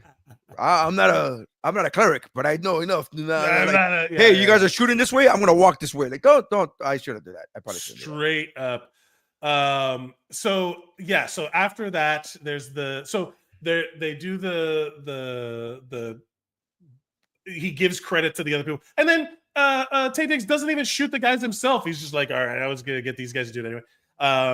A really cool shot. I mean, look, a lot of these shots are pretty good. Like, you could see where they're going with it. I like some of the shots, the stylized, it's like really cool. I don't want to gloss over the choreography. Like, we made fun of the Gun Kata now, but I liked a lot of it. Like it's different. It's like at the time it wasn't this. It wasn't obviously the same, because even in the Matrix there was a lot of like which is kung why my disclaimer was I know I'm watching with 2025 eyes. I don't know if in that time I would have felt the same way. I don't know. Yeah. So it's impossible for me to know how I would have felt then. Of course. There's another big face debrief, and John Cleric tells Isaac the Bruce that he wants to take out the underground. He's like, "Put me in, coach. No, I'm good." And then he hangs out with Sean Bean's dead body, and like unshot dead body. So two notes I had about the scene is one, that it was his that we don't see any bullet wounds at all anywhere. Yeah. And then two, I said we see him sitting next to Ned Stark's body, giving the absolute, and I mean this as a huge Christian Bale fan, he's given the absolute worst acting performance ever. Yeah. When he says, "I'm so very sorry," and I was like, it took me so out of the movie. Which, by the way, I was already like, "Oh, this isn't a great movie." You're like half in anyway. But here's the thing: I was never criticizing the acting. I never criticized the acting throughout this whole portion. Throughout this whole portion, I could never say the acting is bad. I could criticize the acting, the directing, in the sense of like Tay Diggs is showing too much emotion. This guy's showing too much emotion. The whole point is that they don't show whatever. I could talk about the writing. I could talk about the Gun Kata, but never did I question the acting in this movie until this moment. I'm like, whoa, that Christian was a Bale. Yeah. That was like, what is happening here? This is even as shitty Batman voice. You're better than this. Yeah. Like, this is really other. Like, was it a bad day for you? What happened? Like, I think there's a lot of I'm feeling emotional, but I'm not supposed to be emotional. There's a lot of Patrick Bateman in this performance. There's a lot of American Psycho in this performance, where he's like supposed to be holding it all together, but he's going crazy in the inside, like that kind of thing. Yeah. But we know he's able to do that because we saw him do it in American Psycho. So he should have been able to do it. When was American Psycho? It had to be before 2002. It had to be. You think so? I'm gonna say yes. Maybe I'm wrong. Maybe it's 2007. Oh, 2000. No, it's 2000. You're right. Maybe he shot this at the same time. I know there was a big delay between when they shot this movie and when it came out. So maybe that's one of the reasons why they waited for the Matrix to pop, and they go, "Okay, now release it."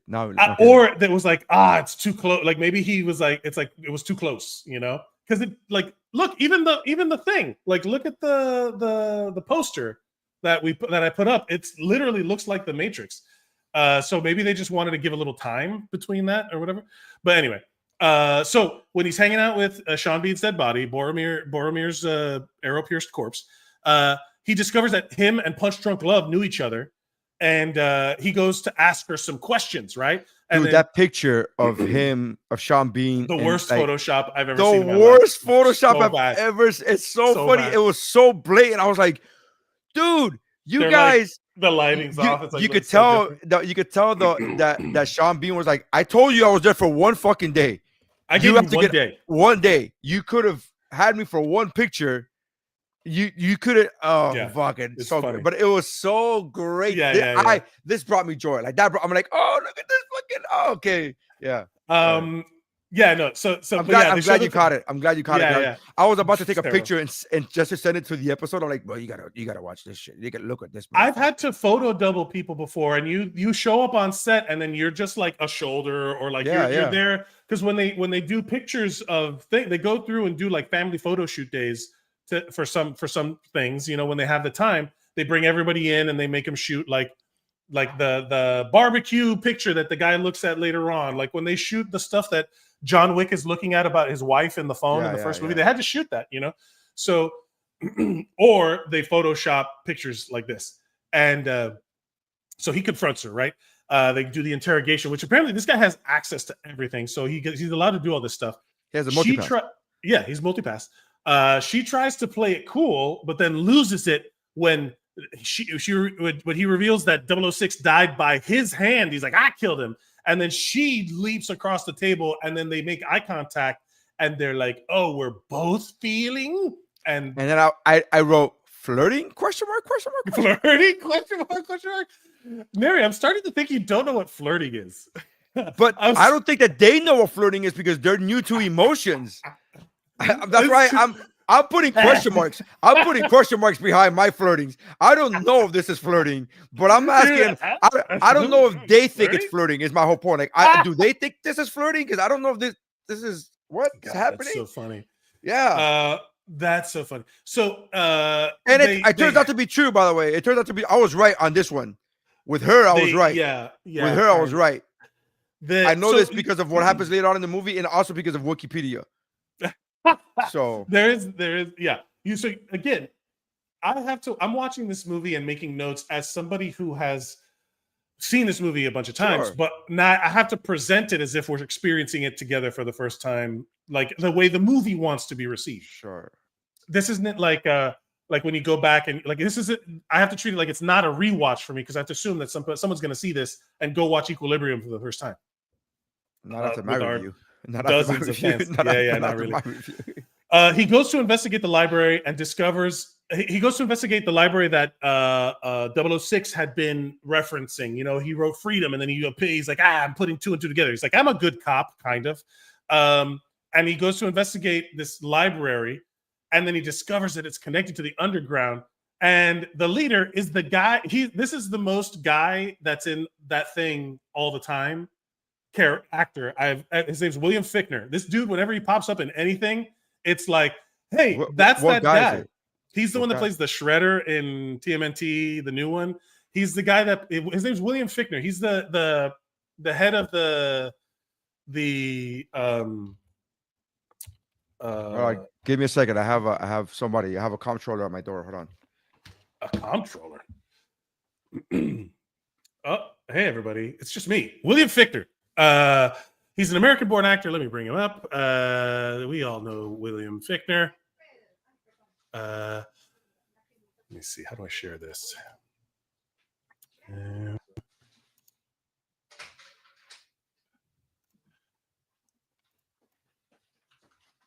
This guy. We all know this guy. He's been in Heat. He's in Virtuosity. That guy. Things. This guy is it. He's the most. He doesn't play the Shredder, by the way. Oh no, he plays. He plays the head of the corporation. He plays the head of the corporation. He was supposed to be the Shredder. He was supposed to be the Shredder in TMNT. But yeah, he's one of those dudes that he pops up in everything. And every time I see him, I'm like, hey, it's that guy. And he's the most. It's that guy of all time. So in Spanish, we have a phrase because this guy every time he's usually the bad guy in every movie. And in Spanish, we have a phrase, que tiene cara. Que tiene cara? Tiene cara. He has that face. He has that face where he's like, he has a bad guy face. El tiene cara. Yeah. He's I remember him. He's in Contact as a good guy. He's one of the scientist friends of Jodie Foster. That's another movie I haven't seen. I've never seen that movie. I love that movie. He's in Heat. He's in Virtuosity. He's in Armageddon. He's in so many movies. I almost quoted him as the Armageddon guy because he in Armageddon he gives that dope ass speech. He was like, he was the bravest man I ever met. He's like, your dad was the bravest man I ever met. I was like, whoa, did you cry at that? You fucking stone. Heart made of stone. Jesus.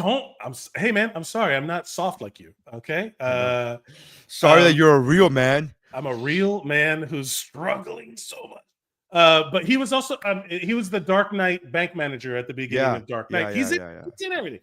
Anyway, that guy, he's the boss of the underground. He's or one of the leaders of the underground. We never really get if he's the guy. Wikipedia says he is. He is the guy. But at this stage, we just see him, and then he's like, but they've been on to our guy for a while too. Wait, so I wanted to write down because he's able to find him because he goes to a library and talks to somebody that has been feeling feelings, that he knows has been feeling feelings. And then I like the fact that he slams him to the table and he goes, I know that you're off of it. Then why are you so afraid of me? I'm like, could you just slam me on the fucking table? Yeah. That's a thing. Imagine, like, I want to see everyone else in this world who's just going about their daily lives and not having a crisis of emotions. Like, are they, like, if let's say there's a car accident or somebody, like, an explosion happens, is everybody just like, kaboom? Okay, I guess I gotta go back, you know? Like, what is happening? Like, how do they handle things? I would love to see that version. I was gonna say I would love to see a fist fight, but there would be no fist fight because there's no emotions. I guess so like, there is no fist someone fight. Would bump someone say, excuse me, and then they would go about their business. Oh, it's Canada. We are the problem. It's Canada. It's Canada. Maybe we are the problem. But this is what I wrote. So this is what I wrote.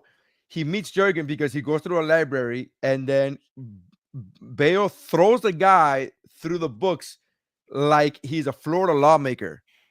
I hate these goddamn books, and he just throws them and just demolishes and finds a false door. I'm starting to think that's where he meets Jurgen. The metaphor sledgehammer. I think this is appropriate for now because people are like, "What do you mean books are bad? Oh, the books will lead the way to the future. Yeah. We need to be reading, not be banning books, but reading them." This is like a darker tone idiocracy where it foretold the future that's actually happening. It's like, son of a bitch.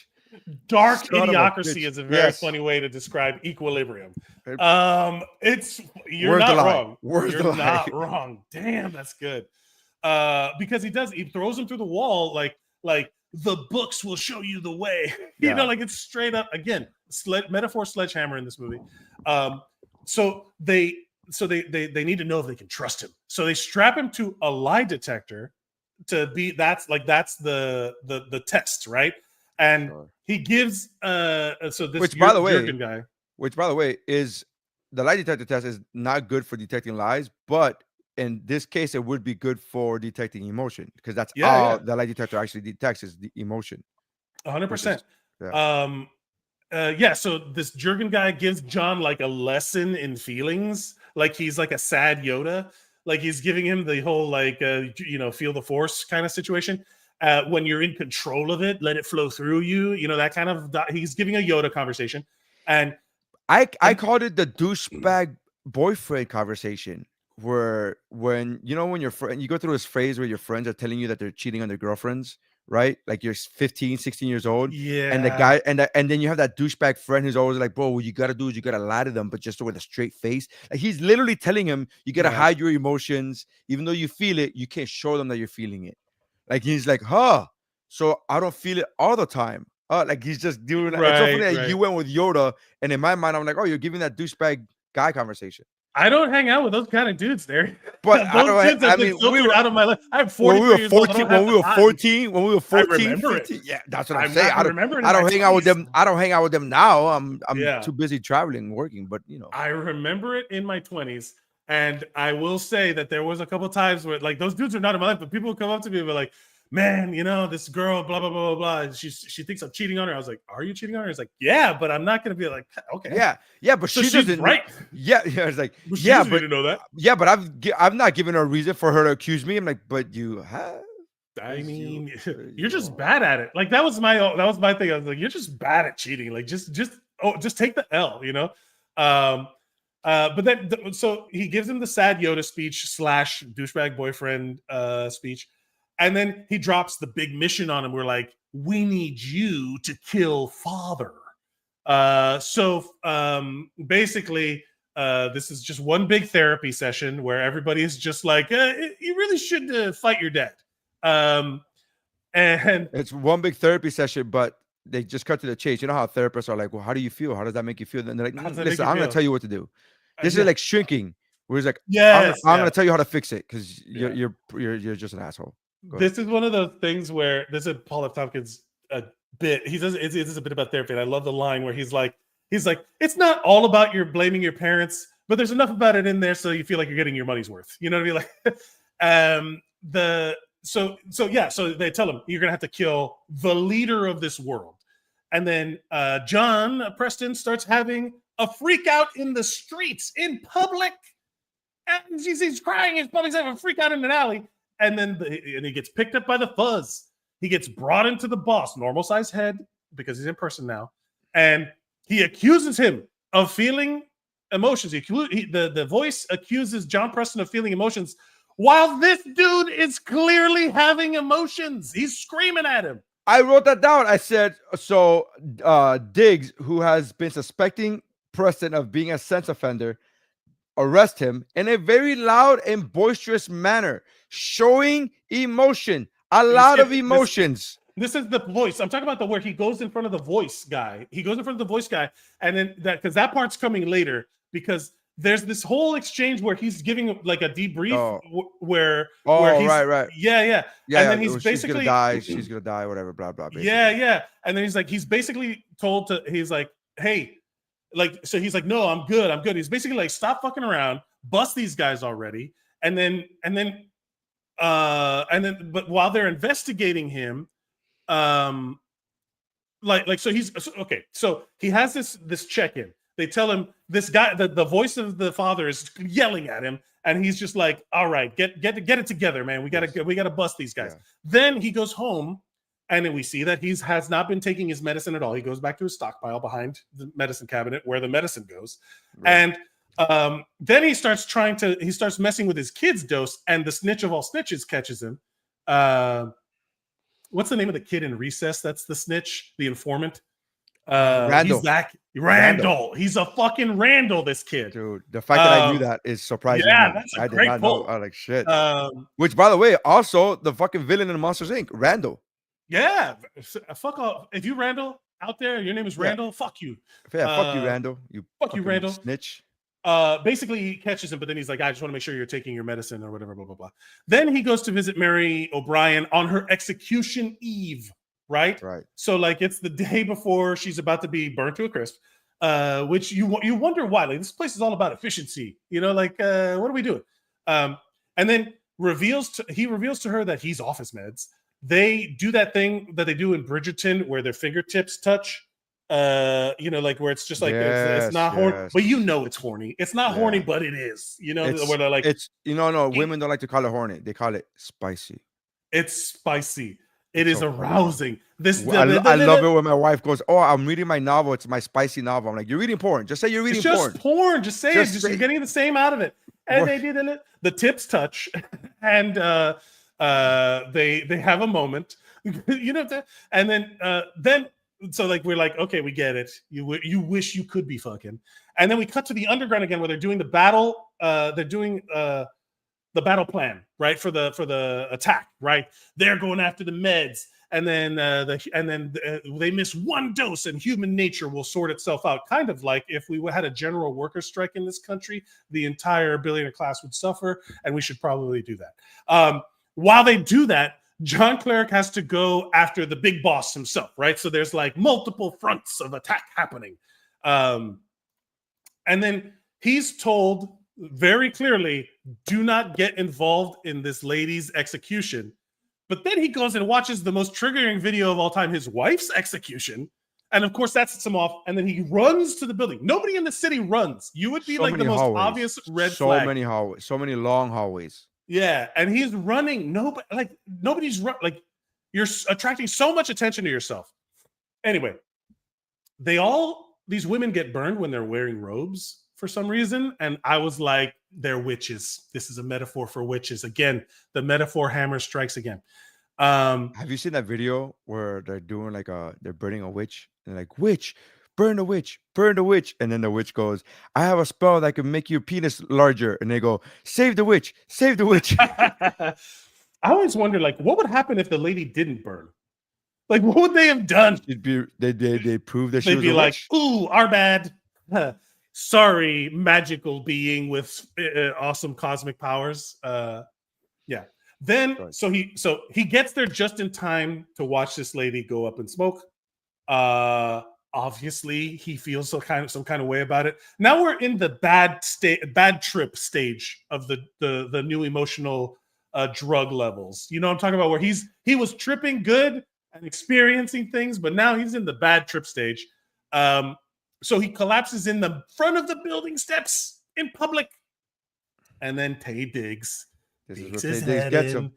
Tay Diggs gets him, publicly shames him. Now we're at that scene, beating the shit out of him, being braggadocious, showing emotion, and he does this weird stance with his leg that goes up. Did you see that part?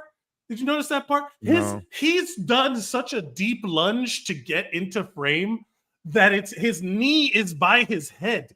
His foot is like up here by his head. It was, I don't, it's not important to the story, but it was so fucking weird to me. It stands out. Like no one said, hey, you could just kneel. Like you could just not do that. He gets in like such a deep lunge to get into frame. It's weird, but he's mocking him. He's basically emotionally. Is this not why you are here? Are you not entertained? Are you not entertained? He literally does the raising the hands thing. Yeah. And he beats the shit out of him. And then I mean, he punches him once and kicks him once. Oh, but beats the shit out of him. Let's take it easy with that. Emotionally. Yeah. Remember, we have to take that into account. Yeah, so true. Fucking I want to find the shot of his leg thing because it's so weird to me, the leg thing. Anyway. So he takes him in front of Isaac the Bruce, the voice of the father, and then our man John Preston pulls the old switcheroo, and he does the I'm rubber, you're glue situation where he's like, see, this motherfucker is feeling emotions. This guy's doing it, and he gets taken away, and then a bunch of stuff happens real quickly. You could see that they were like, we gotta run out. We ran out of shots. We got to do the Masters of the Universe type shit here. Yes, they really kind of Cliff's notes this scene, this exchange, because so he makes good with the boss, and he's like, I want to meet Daddy in person. Then he runs home, and they're searching his place, and he sees that his secret stash is missing. That he pulls the mirror off the wall, and he's like, oh no, they got me. But surprise, surprise, another switcheroo. His Randall snitch of a kid. He's been good the whole time. He's better at pretending to be emotionless than our guy is. He's been feeling feelings this whole time, and he's a kid. Since his mom died. Since his mom died, or his mom was murdered. I don't know. I don't want to say his mom died because his mom was murdered. His mom was executed. Yeah. And we learned that the kid and the little sister both of these kids have been off their dose since their mom died. This dude is terrible at his job of knowing when people are feeling. Because he's been in the same fucking house. I mean, again, he's an absentee father. He's not there. You know, you gotta. He's a single dad, man. Single dad. You gotta. You know. He's a single dad. And then now we get the activation of the plan where Preston turns in the resistance. They all go voluntarily so that he can get in close to Daddy. That's what I'm calling him now. And they let him in. Sort of. He has to like jump through all these hoops. He's dressed in his nice white uniform with a samurai sword. He's like, why would you bring the sword? You know they're gonna take it from you. And then they hook him up to the polygraph again, mirroring the previous scene. And surprise, Tay Diggs shows up, cock block of the universe, and he's like, you fell for our double cross when you did your double cross. It was actually a triple, quadruple cross, you know, like one of those twist endings. Yeah. That's the whole time I kept thinking about this, like Looney Tunes, like I've double crossed you. No, you double crossed me. It's a triple cross. It's a quadruple cross. And I'm like, oh boy. Wabbit season, duck season. That's exactly We're literally Wabbit season, duck seasoning it. And then we learned that he's been played this whole time. So it's been like part of the game to see how crazy, to make sure that he does this whole process. It's like we couldn't have somebody in on it get caught, so we had to have somebody believe the lie and go in and do the whole thing, but under our control. Once again, Isaac the Bruce betrays another hero because he did the same thing to Braveheart. And then you could see the polygraph. I love the technique of the polygraph going crazy. His emotions are going nuts. He's feeling all these things. And then all of a sudden, he locks in. He learned how to be a douchebag. He learned how to lie about cheating on his girlfriend. He learned how to lie like a 15-year-old boy. And he locks in. And that's when we get Gun Kata again. Now we're getting into some real martial arts stuff. We get real kickflixy with the situation, but it's like a combo of everything because he goes on this whole like shooting rampage. He does this is where we finally see him reload because he has the guns in his sleeves. Like they showed that a couple times, but now we see that he also has extra magazines in his sleeves as well. And then he throws random like magazine, like he throws these like weighted bullet, like the magazines. He throws them out there. He's like, I'm gonna need you later. That's how good I am. I know where I'm going to be when I run out of bullets.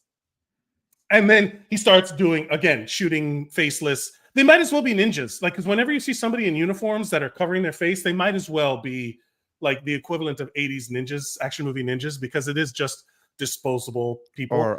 Or ICE agents. Or ICE agents. They might as well be, they're disposable too. Topical. Topical. Message.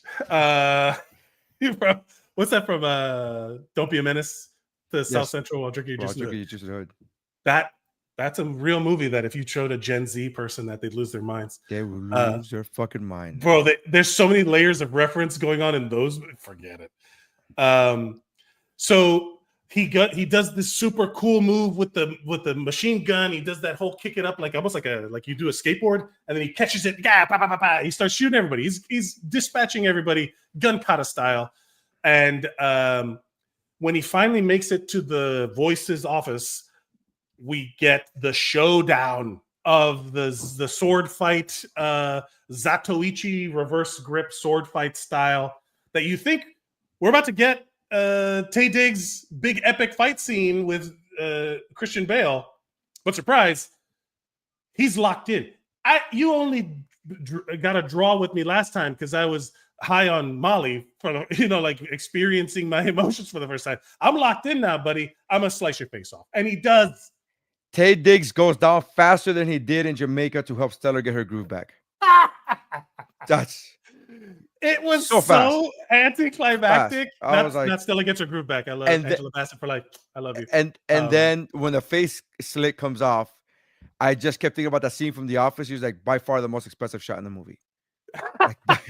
By far. Yeah. By far the most expensive shot. Not the sun fake city thing. But his face is like, yeah, that's the Toby's head blowing off. This was Toby's head blowing off. Yes. Yeah. But so I do want to point out he did disarm him. He sliced off the guns because his guns fall off, and then his face falls off. And it's like, yep, good, solid. But it does show that he is very much the elite fighter, that all of this was just because he's like, I was feeling feelings. Now I know how to control them. They are my strength. I'm going to use the force or whatever the fuck. Then now we get the square up between John Preston and the voice of the father or whatever, Isaiah. Oh, this is where we learn the whole time there has been no father. The real father died a long time ago. They're just keeping the lie alive to keep everybody in check. Propaganda. Yeah. This guy's just been running the show the whole time because of his own personal feelings, and he's been running up. And then we finally get like the showdown between the main, between Daddy and John Preston. And this is, I think, we get peak Gun Kata close quarter. I mean, it's already been pretty close because they could have just stepped back, but now we get the whole like the gun trapping. Trapping is the kung fu the term for like when you slap hands away, and so you get a lot of that. And it was like nobody could hear anything after this fight. You're deaf. Yes, everyone is fucking deaf after fight. Like at the end of the fight, someone goes. It's like that thing in Shazam where he's telling the bad guys giving a speech. He's like, "What?" Okay. And then so finally he draws the gun on him, and then which I do love this. This is as KICKFLIX as it get, because now this is a martial art with the gun, with the hand to hand, with the shooting. And this I love this fight scene. I unabashedly love it. And then once John Preston finally gets the upper hand, Isaac the Bruce tries to do the whole like, if you prick me, do I not bleed? I feel. And then John Preston's like, cool, I'm gonna shoot you anyway. Yeah. And he's like, because now he's either emotionless or emotionful, but either way, all of me wants you dead. And he just fucking shoots him in the face. Takes him out. And then the next shot is then John Preston like you see clearly some stuff has happened because he's got blood on him, he's got other stuff, and he shows up at the propaganda department where he shows up at Fox News, and he shows up at Fox News, and he's like basically he does what everyone has wanted to do at some point: smash the technology that's ruining your life. Yeah, but here's the problem that I have. He just shoots out the monitors. He doesn't shoot. I get it. And he shoots out the monitors, and when he shoots out the monitors, then all the fucking he cuts out the feed to all the TVs and blimps and screens. There's a hard drive back there. There's a hard drive somewhere. That's just a monitor. We all know this. That's just a guys. What's going on here? There's a tower. What are we doing here? Yeah, the blimps. Somebody's piloting those blimps. So at the end, we see this kind of like he's doing this very like he's also doing. I'm worried about the dog the whole fucking movie, man. The whole time, like who's feeding this fucking dog? Because this guy doesn't even know this shit needs to eat. This guy doesn't even know this. He has no idea that it's he's never had a pet. But we do get the ending montage. He shoots all the monitors out. Now we cut to there's explosions happening. There's rebellion and revolution in the streets. And there's the daughter petting and feeding the puppy. The puppy lives. Also, we should all stand up against dictatorships and tyranny, fascism and tyranny by doing all of these things. But hey, this is message. This is a lesson to be learned by your metaphor sledgehammers. And then the final shot is John Preston looking over the world that he has helped bring about, and he gives a little smile. And you see he's feeling feelings. And of course, it's accompanied by pounding techno music because this was a sci-fi movie made in the early 2000s, and those are the rules. Those are the rules. And Evanescence was too popular; they couldn't get the rights. All right. So, real quick, within 8 minutes, we gotta. I see it. Yeah. So, your review, your rating, and then. Yeah, my favorite scene is obviously the last fight scene, the trapping the thing. But I will say the first time you see the gun kata in the strobe light is also kind of very impactful. When I first seen it, it was good. I'm going to give this. I love it. I'm going to give it for what it's trying to be. I'm going to give it four DVD commentaries out of 5. Where someone has to explain to you shit. The DVD commentaries where someone has to be like, look, this is why we did it. Yeah. This is why it's this bad. I'm going to give it 4 of those out of 5. All right. My favorite scene, I'm going to go ahead and say, I was going to try to be a dick and be like, that Photoshop with Ned Stark and that chick was fucking, like, that made me laugh for real, bro. I laughed out loud. Like, that's awesome. That brought me joy. But I will say, before I didn't like this movie, I did like the scene of him running into the pitch blackness. I thought that was a cool scene. So I will give it that is a cool scene. With the strobe lights and the flashing, it was cool. I like that. So I like that scene. My rating is going to be 2 Bernese Mountain Dogs out of 5. 3 is a recommendation. I did not see the doc. I have not watched the director's commentary, so I don't know why I should give it a break. No, as per what you said.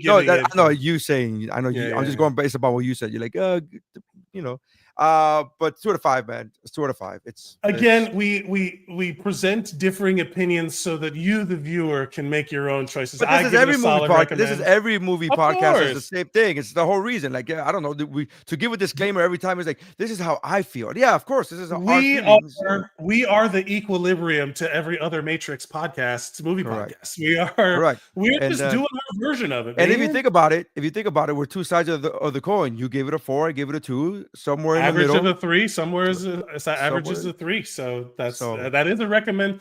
That is a recommend with an asterisk. Okay. Yeah. My question to you is this about this movie: are these cops good or bad? All cops are bad. Okay. Are these cops specifically in this movie because good cops are doing bad things, but the quote unquote bad cops are doing the good thing? Once he stops doing what he's supposed to be doing as a cop, he becomes good. But he's still a cop, so that makes him a bad cop. It's action, not label. It's like whatever. It's like just because you call me something doesn't mean I'm that. So he may be labeled as a cop, but he's doing good guy things once he stops being a cop. But is he a bad cop then? Because he stopped being a cop. So he's a bad all cop. All cops are bad. Okay. So no, I couldn't say he's bad at his job. With that thread, my next pick is Demolition Man. Because we get a cop who's not good, but he gets the job done, but he does it the way that he's not supposed to do it. Is a bad cop. So bad cops is my. I was gonna go with Time Cop, but we just did a Van Damme movie. No, yeah. So I went with Demolition Man. I will say this. Yeah, we can't. This isn't the Van Damme podcast, but what I'll say is, Demolition Man is another sci-fi dystopia, but in a different, like where people have tried to soften the world. Yeah. Again, these people try to soften the world as well, but it's other way. So through other means. Next episode is 1993's Demolition Man, starring Sylvester Stallone and Sandra Bullock, and Wesley Snipes. You'd think Wesley Snipes would show up more often than he did. We did Blade back in the day. We did Blade. We got there's a couple of we got to do Art of War. But yeah, Wesley Snipes. I think we'll talk about it on the next episode. There you go. Demolition Man, 1993. All right. Thank you guys for checking us out. Make sure you go to KickFLIX Pod on everything social and KickFlixPod@gmail.com. If you want to send your suggestions in, you can follow us individually at Mike Mercadal, at NerySaenz. Go check out all the podcasts on the Geek Bro Podcast Network. We are on the Geek Bro YouTube channel right now, Geek Bro Podcast Network on YouTube. And you can check out the other shows in the archives there. You can also, we're streaming live on Instagram, so you can follow Nery on Instagram, NerySaenz, at NerySaenz. Thank you, everybody, for watching this week's episode of KickFLIX.